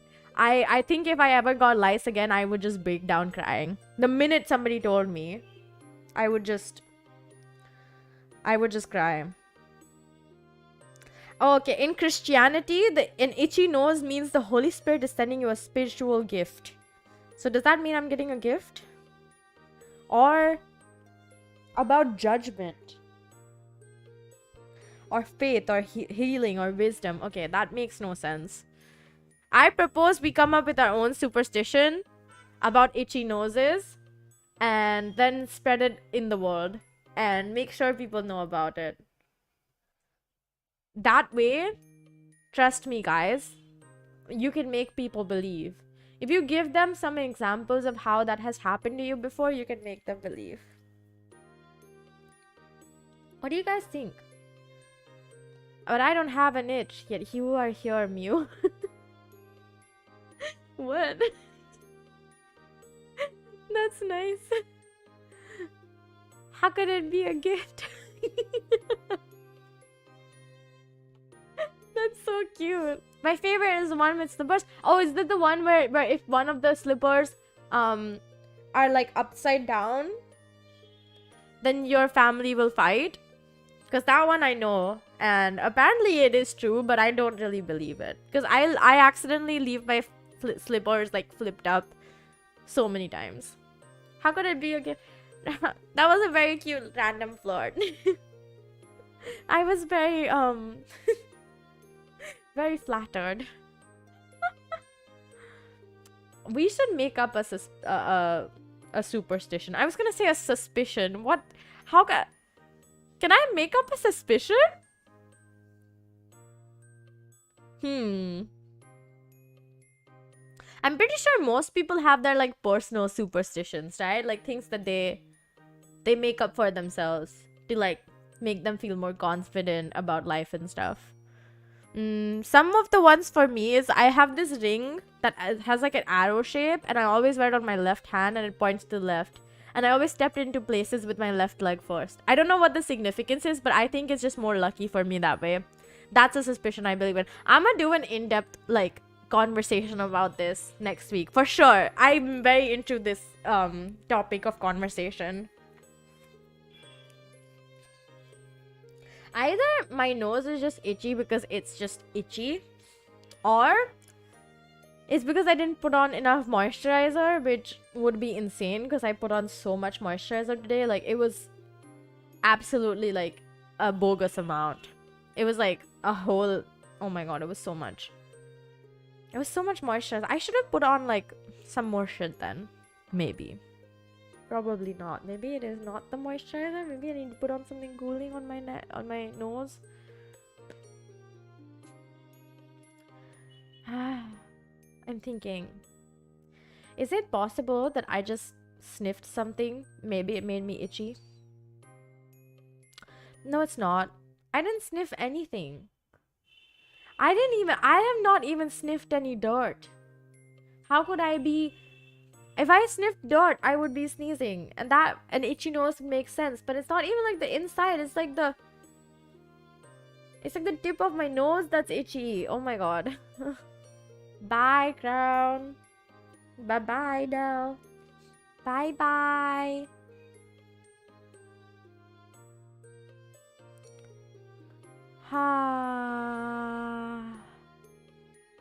I cannot think. How do we make up a super... Okay, what could it possibly... Okay, let me think about it. An itchy nose is a sign of success. Yeah, you know what? I made it up. An itchy nose is just a sign that I'm hella successful. I'm pretty sure it's just like not enough moisture on my nose, I think. Sometimes that happens. And then when I put like some water on it or like some moisturizer or something, it stops being that itchy and it stops it being itchy, period. But I'm not getting up right now. I feel lazy. Yeah, it's definitely moisturizer. I can feel it. Dryness.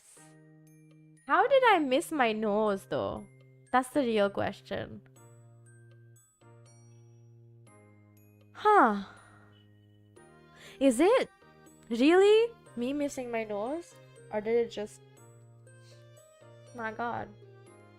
Who would have thought, really? I need to clean up my email. Cause like, my storage is almost full all over again. I try to clean... I'm trying to like clean it up once and for all. So that I can... Like, no, I don't have to think about it as much. One of my friends apparently cleans it up so that she only ever has 50 emails per night or something like that. Which, oh my god, how do you have 50 emails per night?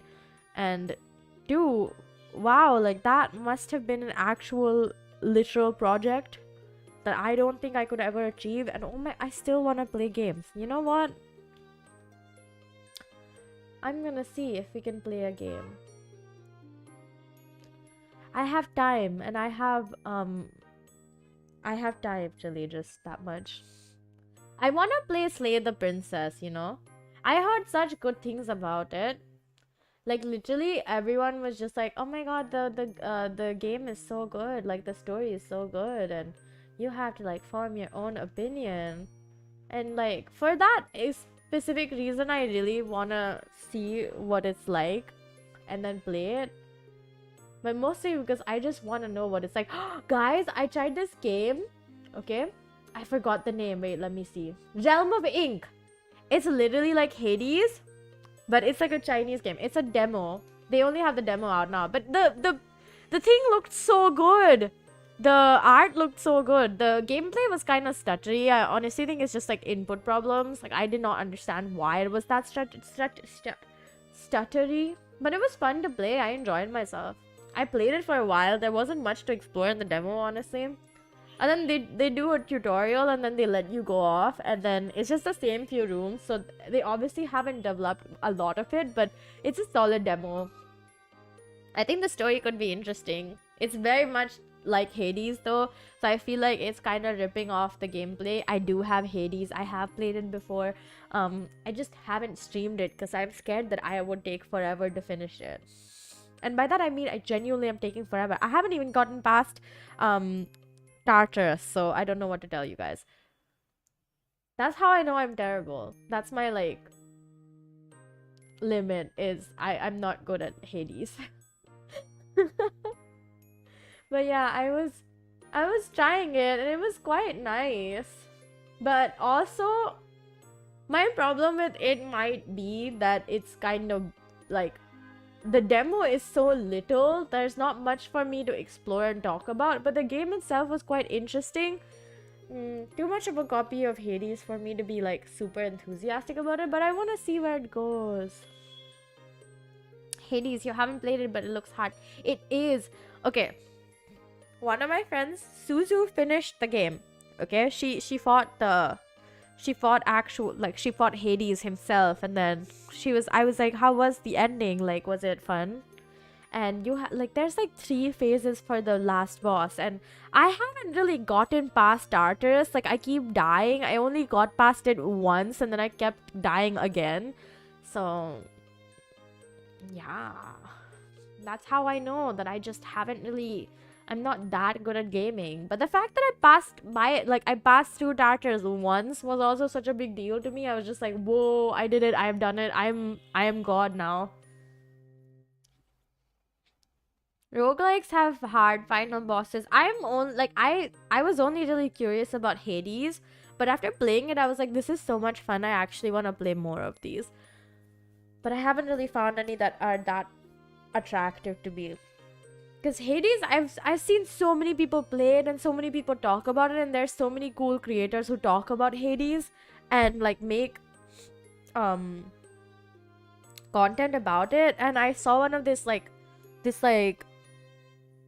video about Hades called Hades Guide for Dummies or something like that, and it was so nice and it was such a funny video, and I was like, I want to buy Hades just because of this video.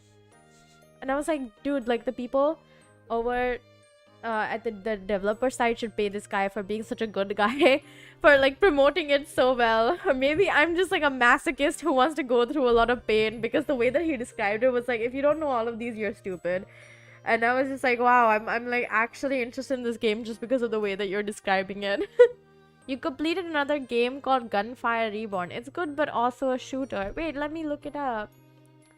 I've never heard of it, or if I have, I forgot.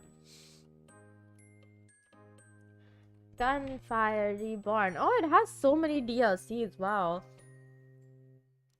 It's a level-based adventure game featuring FPS, roguelite, and RPG. Players can control heroes with various abilities to experience diverse build gameplay, use various weapons to explore procedurally generated levels. You can play the game alone or join a 4-player co-op. Actually looks so good.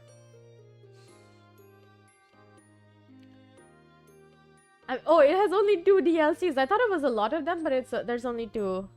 Yeah, honestly, they are too expensive. The DLCs each are like, why are they so goddamn expensive? They're like close to $5 each. Why would you buy DLCs that with that? The base game is so goddamn expensive. What the heck? I give up. I don't think I'm getting this game right now, at least not for now. I don't think I'm ready for a game like this, genuinely. Plus, I have a lot of games. I really should finish them. Like, I need to actually finish some more games before I buy more games. I really am crazy for buying more games during the January sale. And then I bought some more like randomly in the middle somewhere. I don't know what to say. Like, it was just so tempting. It was so tempting to buy games, and I bought them, and I was like, what the heck have I done? Wow. It gets free DLC like updates, but if you're getting it, wait for the discounts. Yeah, exactly. If I get it, I'm gonna wait for the discounts. Everyone's playing A Date with Death. I've seen like so much about this game before it got real popular as well. But I didn't think that it would become so popular within the VTuber community that fast. But then again, the VTuber community is like a bunch of trend followers. Like if one big group plays a game, they're all playing it. Oh my god, why?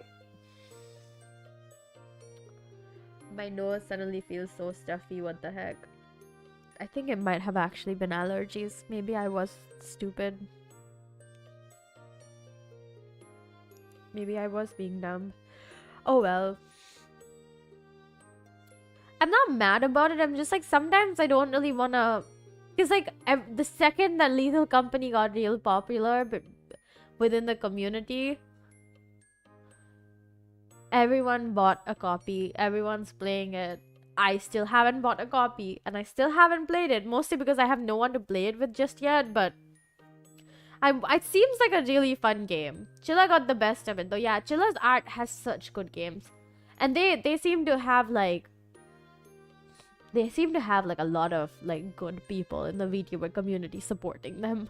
Especially the big names. Like, I think that's a good thing though. Many games do get trendy because they're really good, but games like this which require like Lethal Company, I think the fact that it required collaborations, and I was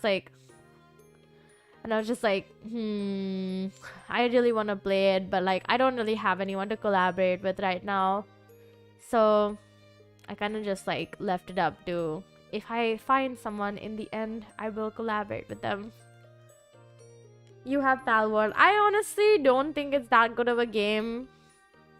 I haven't played it, but I don't need to. Every single time I watch a stream of somebody playing it, just kind of feels like a sad Sims plus Pokemon plus like so many freaking survival pet rearing kind of games that exist in the world, and then people just go after Palworld. Yeah, it is just Ark with Pokemons. I don't really care for it. I don't even think I'm gonna be getting the game anytime soon or ever. I think it will be never, mostly just because I don't think it's a game that's particularly interesting to me, because it has nothing different about it. It's the same kind of game. You have like dozens of them, like a dime a dozen. There's so many cozy games with the same kind of like idea behind them. Building a life, building a house, making like pals in air quotes, you know. Personally, it's not very interesting to me. Plus like all the controversy surrounding the art and like all that stuff, I'm not really sure I would want to play it just because of that. It doesn't even matter of how good of a game it is, but I really do feel some of its current popularity is just because some people might have gotten like paid by by the company that made it. They're definitely like, there's so many games like this, and they're definitely gonna be way cheaper if you don't buy Palworld. You can buy a better one. For sure, 100%. Also, because it's still in early like it's still what is the word? Early, whatever the word is.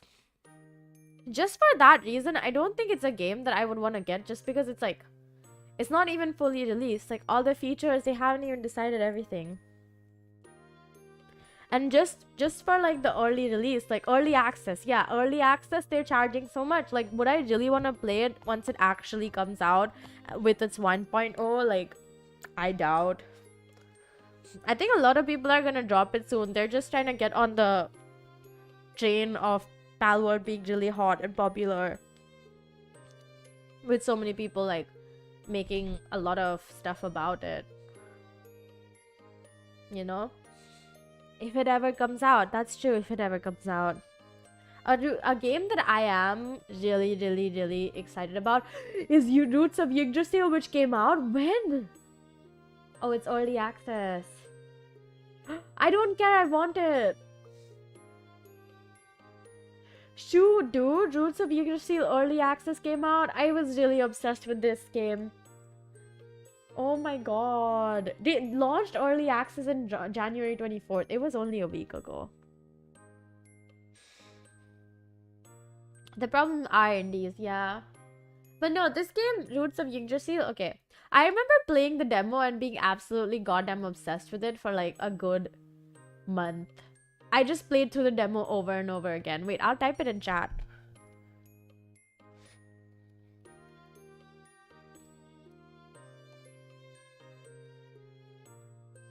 It's like base building, turn-based. It has a pretty cool... It's pretty good gameplay. I'm very much enjoying myself playing it. Just the demo itself, it got me hooked. Like, I was literally playing it every single time I opened my PC. I would play that game. It was so good. The early access isn't even, in my opinion, it's not that expensive, considering that I was expecting the game to be like a good like $15-20. So the early access price, in my opinion, like I think it's $7 with conversion. It's pretty okay. I'm excited. I was really excited for this game. I've been waiting for it to come out all this whole time. Like, I just have been so excited to see.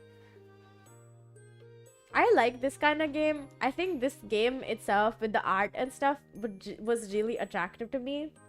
I don't think I would have liked everything about this game, but yeah. I think I'm gonna get it soon.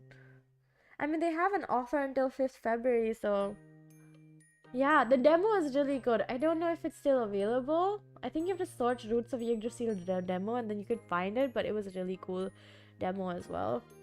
I enjoyed myself thoroughly while playing it. I was just so obsessed. But yeah, happy that it was that good. That they're finally coming to early access. I think by the end of this year they'll release. Because the last game that I was that looking forward to was Wizard with a Gun. And that released the same year that it was put in early access. Like a few months later, honestly. Because they had a pretty solid game, even in the demo, for both of these games. So, I think it'll be like pretty easy for them to get out of early access. Which is nice. Which is very like, hopeful.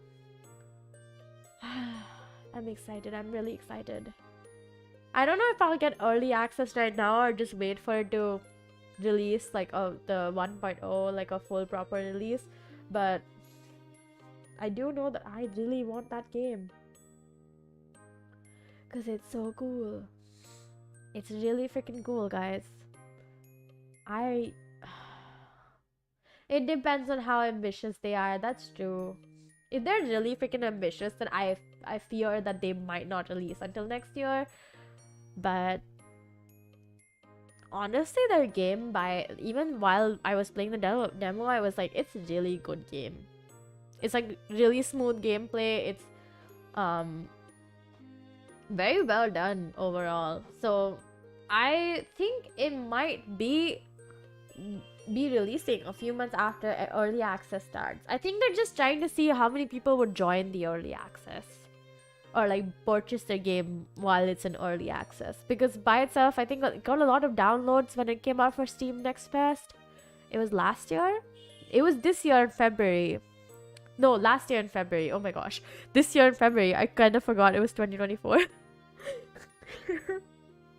Oh, which also reminds me, the Steam Next Fest is gonna happen soon, right? You got Sons of Forest even if it's not 1.0 because the price might go up in the future. That's so smart. Honestly, I think sometimes I would get early access for games only just to avoid the price rise. You know? Because like for some games that they're really good, they do end up getting an insane price rise when they finally get released. Because that by that point, many people know about it. Like Coral Island, early access, it was still quite like cheaper, and then I think they released their 1.0 recently. It got more expensive, and I was like, shit, I should have got the early access version because I would have gotten the 1.0 for free. I also did really want to play the Coral Island, so yeah, exactly. Better be safe if it's a game that you know you're gonna play. I think I'm gonna play it no matter what, so I'm probably gonna get it in the next few days, which is insane of me because like, oh my gosh, I should really not buy more games. I really shouldn't. I already got hooked on Wizard with a Gun, and I bought it and I really like it, and yeah, basically I really like it and I think I'm gonna stream it soon, but only after I stream the first 2 games on the what is it called again? on the thing, on the game bowl. That's the word. Also, I have a bunch of games on Epic Games that they just keep giving out games for free, and I might as well, you know, like take advantage of that and play those games at some point. I've only played like from all the games that I got from Epic Game Store. I've only played Fallout New Vegas up until now. I was gonna say Fallout Las Vegas again, I tell you. How did I do that? I hope the early access for Roots of Yggdrasil isn't the same as the demo. Because, like, the demo was really good, but it did have a lot of stuff missing. Like, they had tech trees, right? And the tech trees only had, like, one option to open. Like, you would see the other options, but they just had no information. So it was just, like, kind of plain. And I was really confused by that. So I was like, I really hope that they have, like, a better tech tree at least. Like, even if it's not fully done yet, I am okay with that as long as they have, like, some features more developed. But it was, like, released on Steam Next Fest, the demo, last year in February. So, by this point, it should be way better. I'm looking forward to the next Steam Next Fest. When is the next Steam Next Fest? I think one happens in February, right? I really need to sneeze. Next Fest 2024. Oh yeah, there's gonna be one happening in February. I'm looking forward to doing a little stream about Steam Next Fest again. February 5th to February 12th. Oh, that's perfect. We're gonna do like a day where we choose games, and then we're gonna do another day where we what's the word? Play the games. Or maybe on the same day if we're up for it. You guys can help me choose the demos that I should try out. Whatever looks good. Very honestly, I have a very hard... I'm like really bad at choosing stuff. I'm very impulsive and I like to see everything that they offer. So, yeah. So, like, I might just literally go like, oh, I want to see this one too. And like, we should like set a limit. Like maybe 15, 20 demos, maybe more. I'll do some of my own like look through obviously, but I do want to choose some demos with you guys because it's always nice to be able to do that. It's so fun. It's always very nice to be able to do that. But yeah, how very perfect for us guys. We can... I really need to sneeze so badly. Soon, very, very soon. Literally like week after next week. Or maybe next week itself. We can do like a little Steam Next Fest stream. Demo choosing day, yeah. I really like the Steam Next Fest because it like introduces me to so many new games at the same time, and I really like scrolling. It's like scrolling for like books or games or movies. It does make me really fun. Like I find it very exciting, very lots of fun. So I'm like that the idea of being able to scroll to just find new games to enjoy. It's so much fun.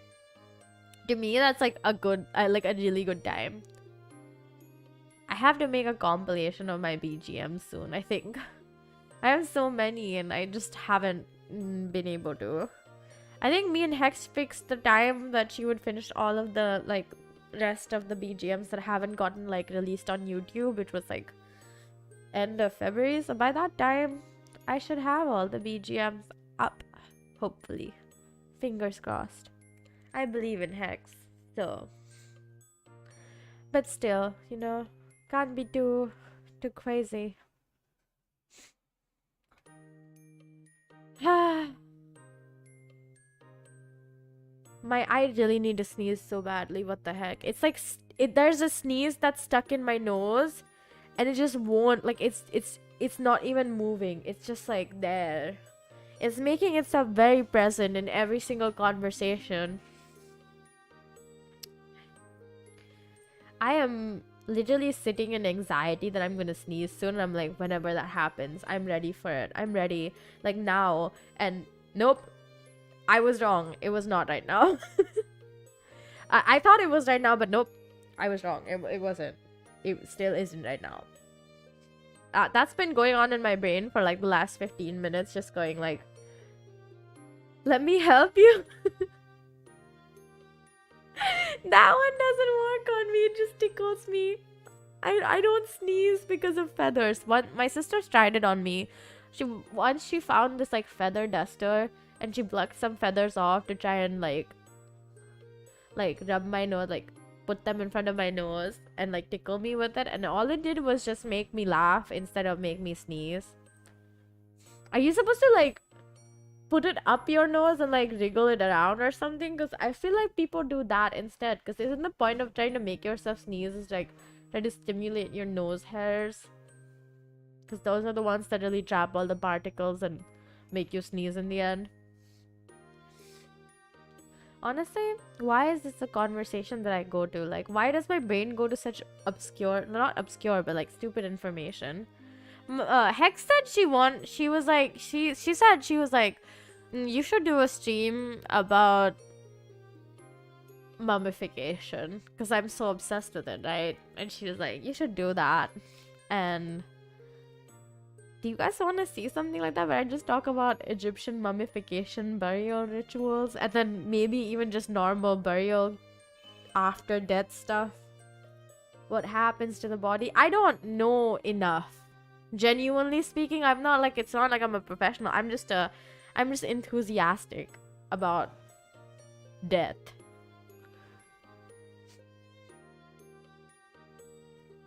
I just really like knowing what happens to corpses in different ways. So I can do that. Okay, so someone does find it interesting. But to me, it was just like, I feel like it would be a tad bit too towing the line between morbid and funny, because I find it fascinating, but I don't think people would want to hear me talking about dead bodies.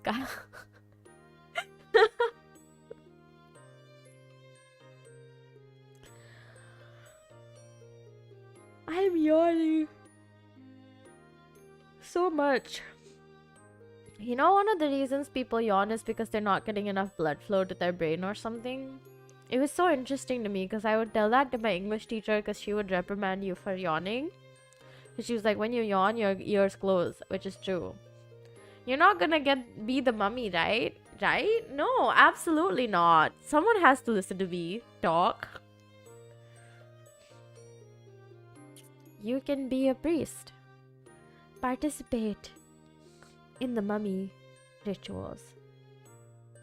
Huh?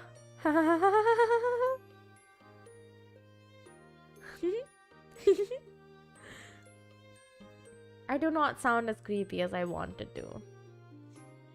Sad. I used to do really good, like creepy impression. My sister would always get scared, but then she grew up and she was like, now I've gotten used to you doing that and I don't find it scary anymore. And I feel bad because I was like, but I did it so well. I'm gonna try to do that as an expression for human mew at some point. Like the description is my eyes would be really wide and I would smile like I would smile like really wide with my like without showing my teeth, and then my eyes would also like normally when I smile, right, my eyes, I start squinting because like normal eye position my eyes just start like naturally squint while smiling, but in this like fake creepy smile I'll smile like a really big smile without showing my teeth and then keep my eyes really freaking wide open and stare at you, and it looks terrifying apparently. Every single time I've looked at myself in the mirror like that, I've been like, I'm so proud of myself for looking that weird, that fucking terrifying. But I don't know how to do that for Cat Mew because she can't really like make a smiley expression the way that I normally would with my own face. Human Mew does that because I rigged her eyes. Don't ask to see it because it's not like fully rigged. It was just one eye because I was trying to see what kind of like blink we would want to give her, and Cat Mew doesn't because she has no eyebrows or skin. No, she does have skin. Her skin doesn't really. She's like a doll. That's not true. I'm kidding, guys. I just didn't really do a good job at my first time rigging my own models. That's why I said we really need to update her rigging. I like how simple her rigging is, but it is still like, I do think that she deserves more like complicated stuff. Yeah, bam, pirate Mew. But it's okay. The funny thing is it's only the eyes. Like I didn't rig anything else. Like there's nothing else on that canvas specifically. It was only to like check if what kind of blink we wanted to give the eye. Oh my gosh. Dang, that sneeze is holding on tight. I was so close to sneezing right now and then it just stopped and I was like, oh my god. It was sad that I only rigged one eye. I should rig the next one as well. I don't think I could like replicate it honestly, because it's so perfect. Like the rigging was so good that I was like, I'm not sure if I can rig the other one. Apparently everyone just copy pastes it, like copy pastes the rigging and the warps and everything that they do for like one eye to the other. I still don't really get how they do that if the eyes are different, like differently drawn, like if you're heterochromatic or something, right? Like how are you gonna do that? How do you do that? Still don't understand, but I'm pretty sure I'm gonna figure it out this time. So less work for me. Let's pray for that. Actually, I would like less work. I would really like less work. This is the third time I've yawned in like the span of 2 hours. I should maybe stop. It is 11 p.m. Quite late. I will see you guys. I will start saying bye and then I will... Yeah, exactly. Less work is good. I wanted to rig on stream, but I'm really scared of doing that. Like for many reasons, but mostly just because I also watch a lot of tutorials at the same time because I'm not very confident in my process just yet. So I was like, how does that work? How do I watch a tutorial and then also rig at the same time and then also stream at the same time? And I feel like if it was just like a quiet work stream where we're all just doing whatever we want and like working at the same space, because I don't mind that, it would be fine. It wouldn't be the end of the world.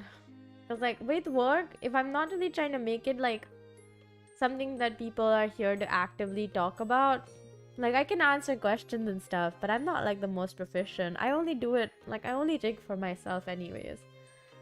I'm not trying to rig for other people. Mostly because I don't think I can make rigging a skill that is good enough to do for other people. But on my standards, it's good enough so I can do it for myself. Plus, I just really like being part of the stuff that I am making. Like, for myself at least.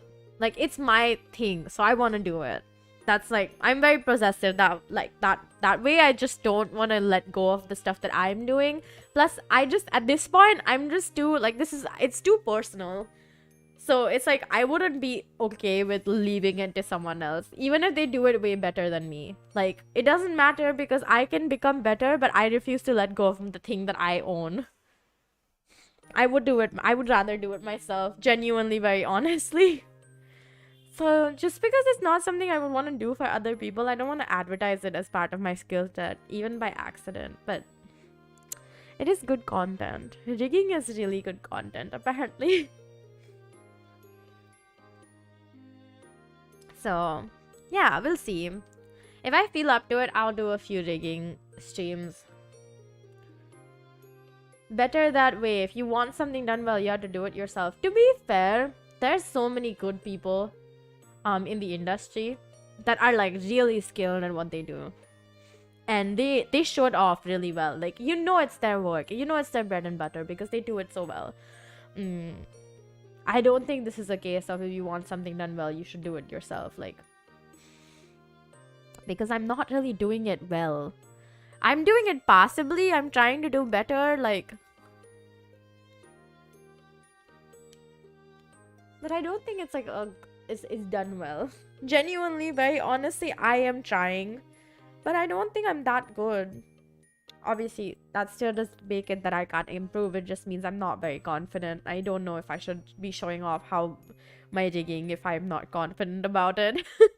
Yeah, some gorilla streams next month, yeah, in February, because that's the time that I plan to rig it. So can be rigging streams.